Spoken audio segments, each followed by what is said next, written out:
তো আমরা তো প্রথমে উঠেছিলাম শিলিগুড়ি এক হোটেলে। ওখান থেকে আমরা ব্রেকফাস্ট করে ফ্রেশ হয়ে তারপর আবার বেরিয়ে পড়ি। তো আমরা বেড়াতে যাচ্ছি সিকিম, গ্যাংটক। অনেকটা জার্নি, তাই শিলিগুড়ি ফার্স্ট এক হোটেলে ওঠা হয়। ওখান থেকে একটু রেস্ট নিয়ে ব্রেকফাস্ট করে ফ্রেশ হয়ে বেরোই। তো যত এগোচ্ছি, যত পাহাড়ের দিকে যাচ্ছি, দেখতে কি সুন্দর লাগছিল উঁচু উঁচু পাহাড়গুলো।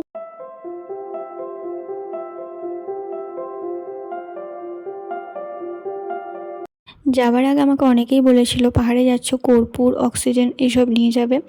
তো নিয়ে যেতে ভুলেই গেছিলাম, কিন্তু ওখানে গিয়ে কর্পূরটা আমি কিনে নিয়েছিলাম। সত্যি কর্পূরটা বা অক্সিজেনটা কাছে রাখা খুবই দরকার, বিশেষ করে বাচ্চা নিয়ে গেলেও।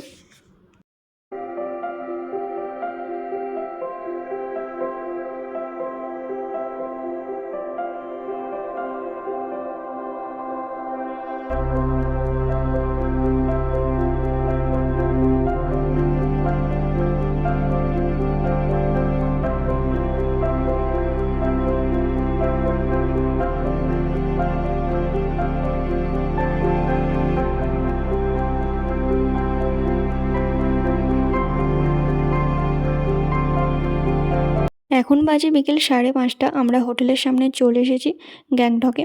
এই হলো আমাদের হোটেল।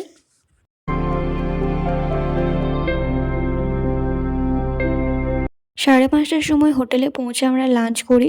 সবার এত খিদে পেয়েছিল, সবাই আগে লাঞ্চ করে তারপর হোটেলে যে যার রুমে রুমে ঢুকে যায়। তো আজকের হচ্ছে এই আমার আউটফিট।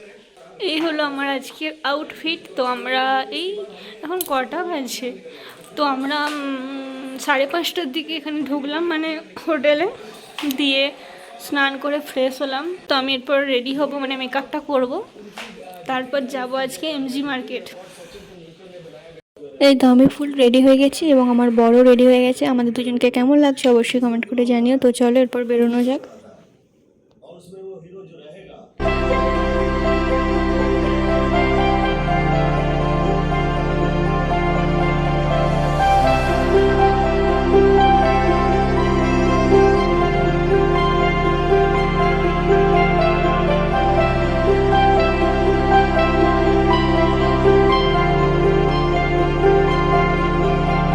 এই তো চলে এসেছি আমরা এমজি মার্কেটে। আর এমজি মার্কেটে এসে আমরা যে যা শপিং শুরু করে দিই।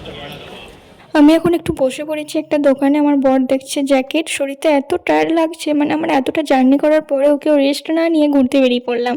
তো এখন রুমে চলে আসি আর এই জিনিসগুলো আজকে কেনা হয়েছে। এদিকে আমি ফ্রেশ হয়ে গেছি, এরপর যাবো ডিনার করতে। তো চলো টাটা, দেখা হচ্ছে নেক্সট ভিডিওতে।